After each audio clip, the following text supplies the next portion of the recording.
Assalamualaikum warahmatullahi wabarakatuh. Perkenalkan, saya Gladys Margareta dengan nomor induk mahasiswa 2510321 dari program studi S1 Manajemen Fakultas Pendidikan Bisnis dan Ilmu Sosial. Video ini saya buat untuk memenuhi tugas MKDU Pendidikan Agama Islam yang diampu oleh Bapak Ahmad Al-Farizi, SPD MPD. Assalamualaikum warahmatullahi wabarakatuh. Baik, kali ini saya akan mempresentasikan tentang prinsip-prinsip akidah Islam dan hal-hal yang merusak akidah. Sebelum kita lanjut materi, saya akan menjelaskan terlebih dahulu latar belakang materi ini, agar kita bisa memahami konteks dan pentingnya materi ini. Baik, kita mulai. Akidah adalah suatu keyakinan yang kuat umat Islam, khususnya kepada Sang Ilahi Allah Subhanahu wa Ta'ala. Beriman kepada malaikat-malaikatnya, rasul-rasulnya, kitab-kitabnya, hari akhir, serta takdir baik dan buruk yang sudah ditetapkannya. Akidah Islam menyangkut banyak hal yang sangat perlu untuk dipahami umat Islam, seperti bagaimana kita memaknai Islam, khususnya kepada 6 rukun iman. Islam dan ihsan sesungguhnya, serta bagaimana cara kita untuk menyelesaikan permasalahan di masyarakat dengan menggunakan 4 sumber akidah. Untuk itu, saya menyusun makalah ini dengan harapan agar hal-hal mengenai akidah Islam yang kurang dipahami umat Islam, khususnya para pembaca, dapat dimengerti kembali dengan mudah dan dapat diterapkan dalam kehidupan masyarakat. Pengertian akidah yaitu, secara bahasa etimologi, berasal dari kata-kata Arab yang bermakna ikatan, kepercayaan atau keyakinan yang kuat, mengkokohkan, menetapkan, dan mengikat dengan kuat. Sedangkan menurut istilah terminologi, akidah adalah iman yang teguh dan pasti, tanpa ada keraguan sedikit pun. Akidah Islamiyah secara spesifik adalah keimanan yang teguh dan pasti kepada Allah Subhanahu wa Ta'ala, meliputi kewajiban, tauhid, dan ketaatan, serta beriman kepada malaikat-malaikatnya, rasul-rasulnya, kitab-kitabnya, hari akhir, takdir baik dan buruk, dan mengimani seluruh prinsip-prinsip agama atau usuluddin, perkara gaib, serta berita-berita pasti atau qot'i yang telah ditetapkan berdasarkan Al-Quran, As-Sunnah yang sahih, dan ijma' salafus sholeh. Hakikat hubungan antara iman, Islam, dan ihsan. Definisi iman yaitu keyakinan yang teguh dalam hati tanpa keraguan, yaitu meliputi kepercayaan kepada 6 rukun iman, Allah, malaikat-malaikatnya, kitab-kitabnya, rasul-rasulnya, hari akhir, serta takdir baik dan buruk. Aspeknya mencakup perbuatan, ucapan hati dan lisan, serta amal anggota tubuh. Sifatnya bertambah dengan ketaatan dan berkurang dengan kemaksiatan. Kedudukannya lebih tinggi dan mencakup Islam, seperti mukmin adalah muslim, tetapi setiap muslim adalah mukmin.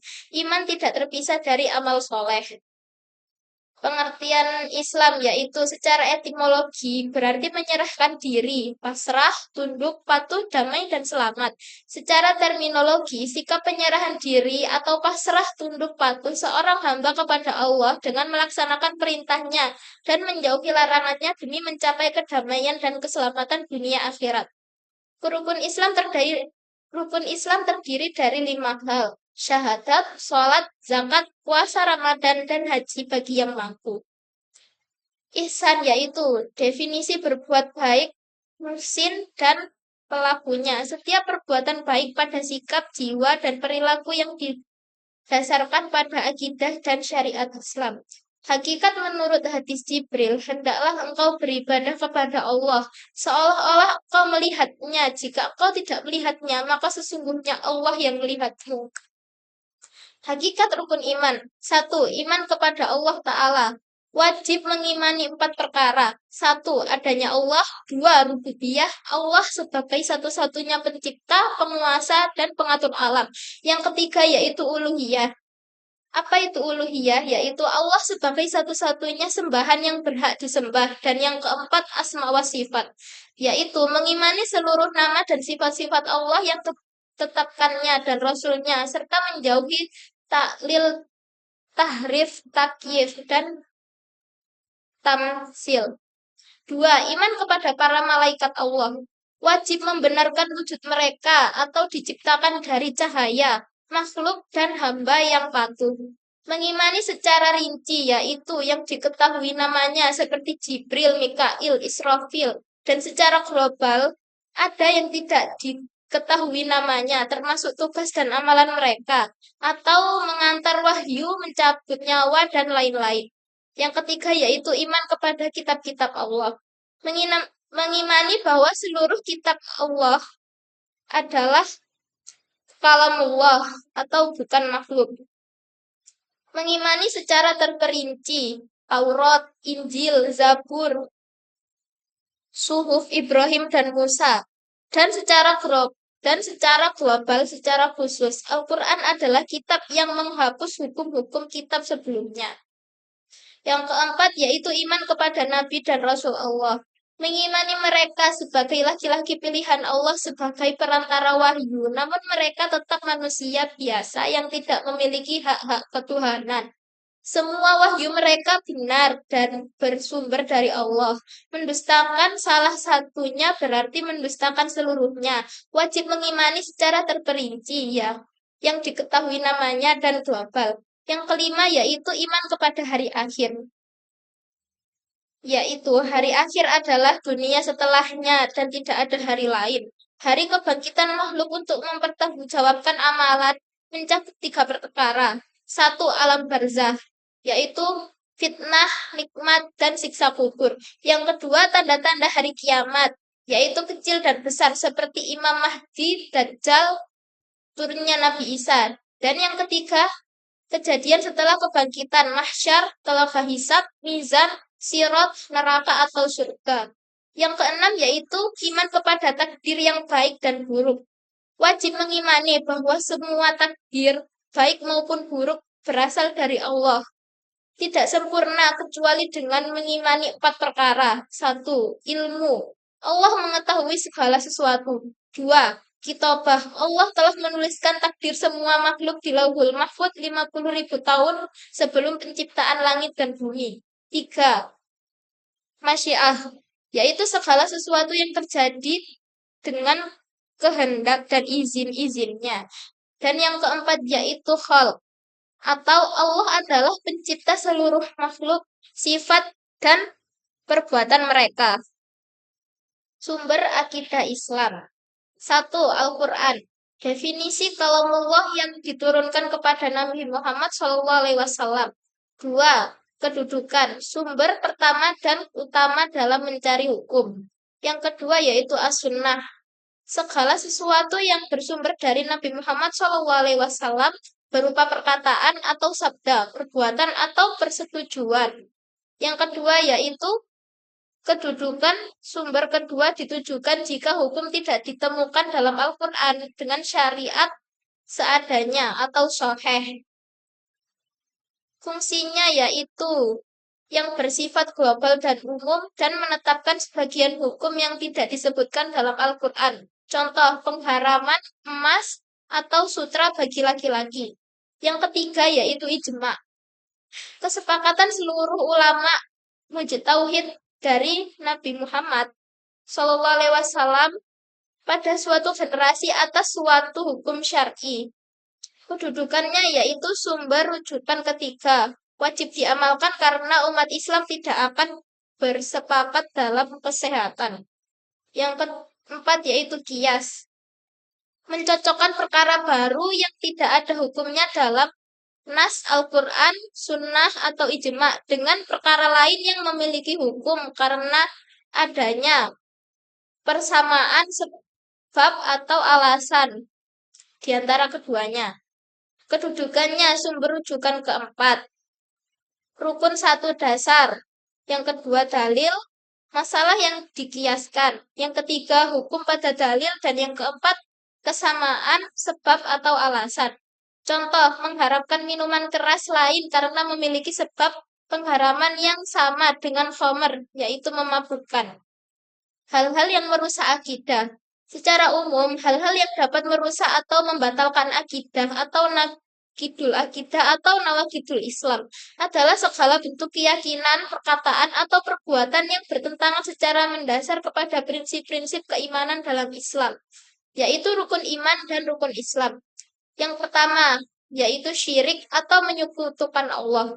Ini adalah dosa terbesar yang dapat membatalkan akidah seseorang, yaitu menjadikan sekutu bagi Allah dalam hal ibadah, rububiyah atau penciptaan dan pengaturan. Uluhiyah yaitu ketuhanan atau asma wa sifat yaitu nama-nama dan sifatnya Allah. Syirik terbagi menjadi dua, yaitu syirik akbar dan syirik asghar. Syirik akbar yaitu syirik besar, mengeluarkan pelakunya dari Islam. Contoh menyembah berhala, berdoa, memohon syafaat, atau bernazar kepada selain Allah, seperti kepada orang yang sudah meninggal, jin atau kuburan.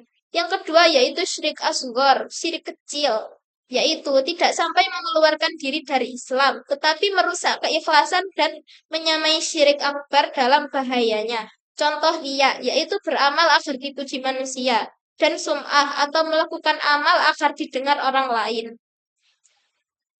Yang kedua yaitu kufur atau mengingkari kebenaran. Secara umum, kufur adalah mengingkari Allah, Rasulnya, atau ajaran yang dibawa oleh Rasulnya. Kufur juga terbagi menjadi dua. Yang pertama, kufur ingkar, yaitu pengingkaran total terhadap eksistensi Tuhan atau seluruh ajarannya. Yang kedua, kufur nikmat, yaitu mengingkari nikmat yang telah diberikan oleh Allah Subhanahu wa Ta'ala. Hal ketiga yang merusak akidah yaitu nifak atau kemunafikan. Ini juga terbagi menjadi dua. Yang pertama nifak akbar dan nifak asghar. Nifak akbar yaitu keyakinan, menampakkan keislaman di luar tetapi menyembunyikan kekafiran dan permusuhan terhadap Islam di dalam hati. Ini membatalkan akidah karena mengeluarkan diri dari Islam. Yang kedua yaitu nifak asghar, melakukan perbuatan yang merupakan ciri-ciri orang munafik seperti berbohong, ingkar janji, atau khianat ketika dipercaya. Meskipun akidahnya masih Islam, perbuatan ini merusak keimanan. Hal-hal lain yang membatalkan atau merusak akidah yang bisa disebut nawaqidul Islam. Beberapa perbuatan, keyakinan, atau perkataan lain yang dapat membatalkan keislaman seseorang atau murtad menurut para ulama diantaranya: satu, menjadikan perantara antara dirinya dengan Allah, yaitu berdoa, meminta syafaat, atau bertawakal kepada perantara tersebut seperti wali, malaikat, atau nabi dengan keyakinan bahwa mereka dapat mendatangkan manfaat atau menolak bahaya. Yang kedua yaitu tidak mengafirkan orang kafir atau meragukan kekafiran mereka atau membenarkan ajaran mereka yang jelas-jelas bertentangan dengan Islam. Yang ketiga yaitu meyakini adanya petunjuk atau Islam yang lebih baik atau lebih sempurna selain hukum Nabi Muhammad SAW. Seperti contoh lebih memilih hukum Tauhid, yaitu hukum buatan manusia yang bertentangan dengan syariat daripada hukum Allah. Yang keempat, mengolok-olok agama Allah, Al-Quran, Rasul, atau syiar Islam. Yang ketiga, sihir, yaitu melakukan praktek sihir atau meridhoinya. Yang keenam, membantu orang kafir atau musyrikin untuk memerangi kaum muslimin. Yang ketujuh, yaitu meyakini bahwa sebagian manusia boleh keluar dari syariat Nabi Muhammad SAW, seperti keyakinan bahwa Nabi Khidir boleh keluar dari syariat Nabi Musa. Yang kedelapan yaitu berpaling dari agama Allah Subhanahu wa Ta'ala, yaitu mereka tidak mau mempelajari dan tidak mau mengamalkannya secara total. 9 yaitu bid'ah. Ini sering didengar. Apa sih bid'ah itu? Bid'ah itu memperkenalkan ajaran baru dalam agama yang tidak ada dasarnya dari Al-Quran dan Sunnah yang sahih. Yang ke-10 yaitu khofarat atau tahayul. Apa sih itu? Percaya pada hal-hal mistis atau ramalan yang tidak berdasarkan pada dalil syar'i, seperti percaya pada ramalan nasib dan benda keramat. Jadi kesimpulannya, sebagai seorang hamba Allah harus memiliki keimanan yang teguh. Namun sebelum mewujudkan hal tersebut, perlu mewujudkan keislaman yang berkaitan dengan unsur-unsur pembentukannya, yaitu rukun Islam, sehingga sudah jelas jika pelaku keimanan adalah pelaku keislaman dan sebaliknya, pelaku keislaman bukan pelaku keimanan. Dalam menggunakan sumber akidah Islam, perlu dipahami urutan untuk menentukan sumber mana yang akan diambil terlebih dahulu. Yang pertama adalah Al-Quran.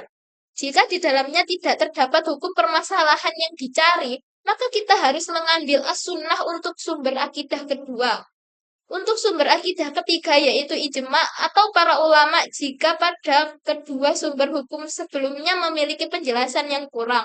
Dan untuk kias digunakan sebagai sumber hukum keempat jika tidak mendapatkan nas dalam suatu hukum dari permasalahan, baik di dalam Al-Quran, Sunnah, maupun ijma. Terima kasih, ini adalah presentasi dari saya, Gladys Margareta, tentang bagaimana hukum-hukum akidah di dalam Islam. Assalamualaikum warahmatullahi wabarakatuh.